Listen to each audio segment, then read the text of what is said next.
Election کے آج تیسرا دن ہے، یعنی 10 تاریخ ہے، 8 تاریخ کو الیکشن ہوئے تو کہتے ہیں کہ دھول کچھ نیچے ہٹ رہی ہے اور کچھ چیزیں کلیئر ہونا شروع ہو گئی ہیں۔ منظر میری نظر میں یہی ہے کہ پاکستان پیپلز پارٹی اور PMLN مل کر حکومت ہی بنائیں گے، اور یہ کمفرٹیبل بھی ہیں، اور مقتدرہ یا جو اسٹیبلشمنٹ جسے آپ کہہ سکتے ہیں ان کے لیے بھی کمفرٹیبل ہیں۔ 16 ماہ میں انہوں نے بہت ساری ان کی کوتاہیاں بھی اپنے اوپر لے رکھی ہے، تو اگر ایسا ہوتا ہے، ٹیم بنتی ہے، تو یقیناً یہ کچھ بہتری بھی ہو سکتی ہے اور کنڈیوسیو بھی ہو سکتا ہے۔ اور جہاں تک آزاد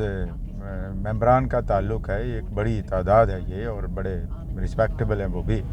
تو یقیناً وہ بھی اس ملک کی فلاح کے لیے ہی سوچتے ہوں گے، اور کچھ نہ کچھ تو دل میں ہوتا ہوگا، یقیناً ہے ان کے لیے، اور ان کے لیڈرشپ میں بھی ہوگا۔ تو ہو سکتا ہے کہ سارے ایک کمفرٹیبل زون میں آ جائیں اور مل کر کوئی اس طرح کی حکومت بنا لیں جس سے مسائل کم ہوں، اور کم وسائل میں ہوتے ہوئے بھی ایک بہتر ملک بنایا جا سکتا ہے پاکستان کو،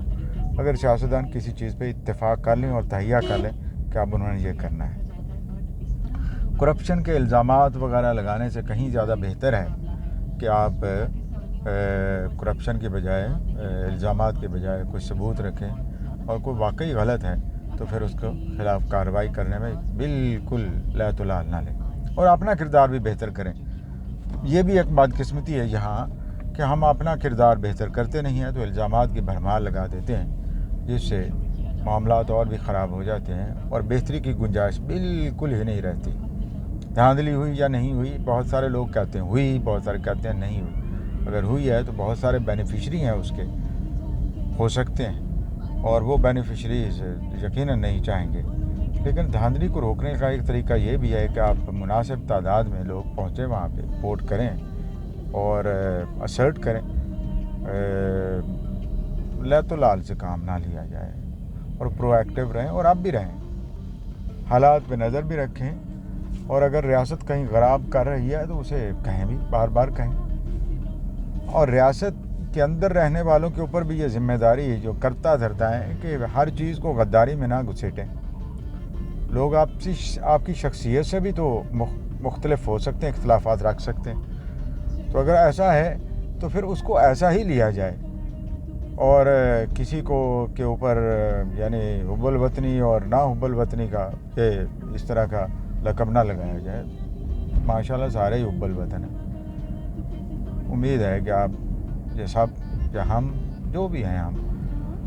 جب تک ہم آپ اور تم رہیں گے، یا ہم اور آپ، کچھ ہے پنگا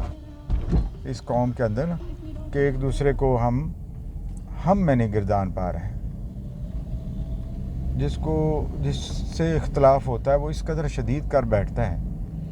کہ ملاپ یا قربت کی کوئی جگہ ہی نہیں بچتی۔ تو پلیز خدا را اس کو بھی ایک نئی ریزولوشن سمجھیں اور اس کے لیے کچھ کام کریں، نہیں تو یہ جو خوبصورت سڑک ہے نا، بہت جلد بمپی روڈ بھی بن سکتی ہے، اور ہمارے پاس تو بہت وسائل کام ہیں، اتنا ہے ہی نہیں کہ ہم خرابی ہو جائے تو صحیح کر سکے اپنی مدد آپ کے تحت۔ اچھا کیوں نہیں کر سکتے؟ میرے خیال میں یہ جو عللے تلے ہیں یہ روکنا ہوں گے۔ ریاست کا مطلب یہ تھوڑا ہے کہ آپ اندھا دھند اخراجات کرتے جائیں اور عوام کے پیسے، عوام کے جو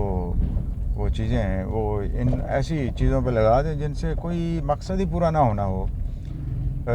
ملک کی بہتری کی طرف نہ جانا ہو، کوئی ریسرچ نہ ہونی ہو، کوئی اس طرح کام نہ ہونا۔ اگر آپ مجھ سے اتفاق کرتے ہیں تو یقیناً اس طرف آگے بڑھیے اور مجھے بھی سپورٹ کیجیے۔ وسلام، خوش رہیں، اور خوش رہنے کے لیے دوسروں کو بھی موقع دیں۔